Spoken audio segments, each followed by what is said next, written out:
Okay, it's me again. Ito ang inyong Pinoy Firearms Instructor na gunsmith din naman. At palagi kong sinasabi sa inyo na ako ay huwag ninyong hanapin sa Pilipinas sapagkat may naghahanap pa rin, may nagme-message na gusto magpagawa ng baril. Ako po ay 20 years nang nagtatrabaho dito sa Kuwait sa Mayadin Shooting Range bilang isang firearms instructor gunsmith. At ngayon ay consultant na. Okay, at wag din kayong mag-attempt na bumili ng baril sapagkat wala po tayo, no for sale po sa ating YouTube channel. Okay, ayan, at bago ako bumati sa lahat ay gusto ko lang munang basahin ang katanungan ni Kuko Sarkun. Ang sabi niya, "Hi sir, bakit po hindi gumagana yung double action ng revolver ko? Salamat po." Okay, sa revolver naman tayo.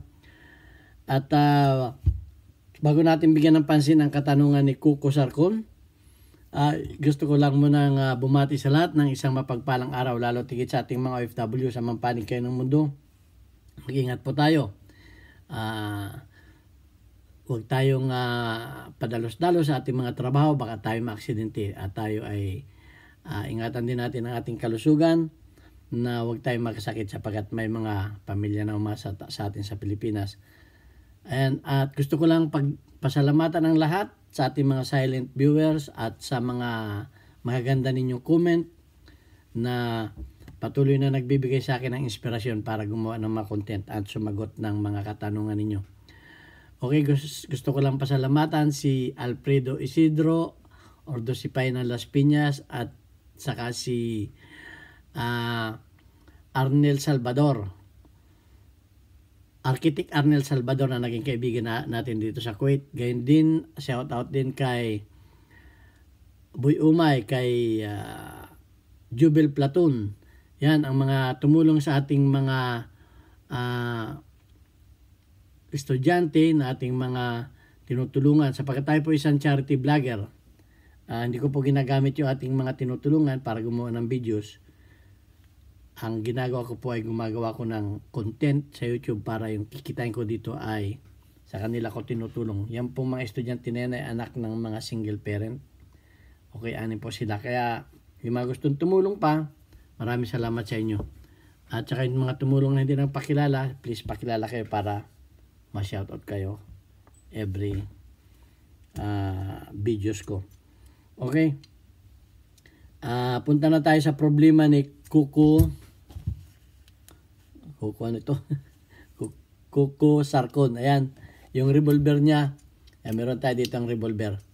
Yung revolver niya ay pag kinalabit mo, hindi gumagana ang hammer.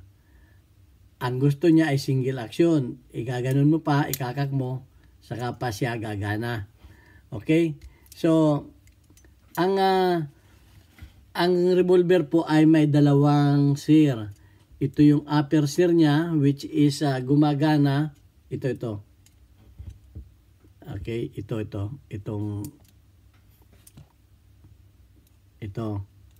At yung lower sear niya ay ito. Itong nakakonekta mismo, solid siyang nakakonekta sa kanyang hammer. So ganito po yan. Pagka ang inyong upper sear, ito yung upper sear niya, ito, ay walang spring. O di kaya yan ay nawala. Meron po yang ayan may spring yan. Meron yang spring dito na maliit sa pagitan, ayan Ayan, okay, yan ay bumabalik na ganun.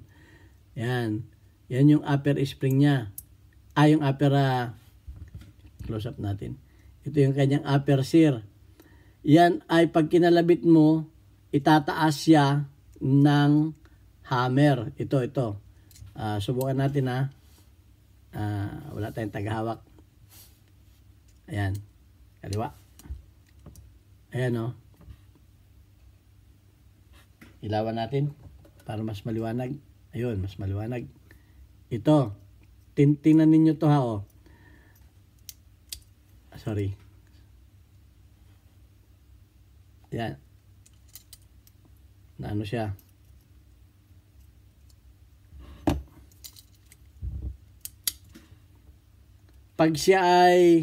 Pag itong sear na to ay nawala yung spring, nawala yung spring niya, umatras yung ganyan, siya ay hindi gagana. Subukan nating iano siya. Ilubog siya. Ilulubog ko siya, ha. Mahirap. Yan, lulubog ko siya. Ayun. Pag siya ay hindi siya gumagana. Pagka ito ay umatras, ibig sabihin, ito ay walang spring. Kaya pag kinalabit mo, ayan, hindi siya sumasama. Ayan, hindi siya sumasama pag kinalabit mo. Ayan, hindi siya sumasama. Dahil nga itong kanyang sear, ito yung sear niya, yung upper sear niya, ay walang spring. O di kaya kasi ito natatanggal ito, o di kaya natanggal ito, nawala. Itong parte na to. So ang nangyayari, yung lower sear lang niya ang gagana. Pagka inano ninyo, ayan, pagka ginano ninyo, ang magkukontak lang ay yung kanyang lower sear. Ito. Okay, yung lower sear niya, ito yung upper sear niya. Ito ay sa double action. So pagka ito ay nawalang spring nito, pag nawalang spring nitong upper sear nito, yun, hindi natin siya gagana. So dapat alam ninyo ang function. Yung upper sear na yun ay nasa taas nitong parang tuka ito ng parang tuka ng ibon itong kanyang trigger. Ayan, ulitin ko, ha. Ayan, yun. Itataas yan ito. Yan, sana malinaw sa inyo. Okay, so yun lang ang problema mo. Tingnan mo kung may spring pa yan. Dahil pag yan ay nawala yung spring, may spring na malit yan dito, sa pagitan dito, na tumutulak pa ganun. Kasi pag wala ng spring yan ay walang magtutulak. So nakaganon lang siya. Nakaganon lang siya. Yan, nakaganyan siya. Pag nakaganyan siya, kakabyos ito. Kakabyos. Okay? Ayan. Ganyan siya. Pag nakaganyan siya, mahirap kung dahil dapat malinaw tatabunan. Ito.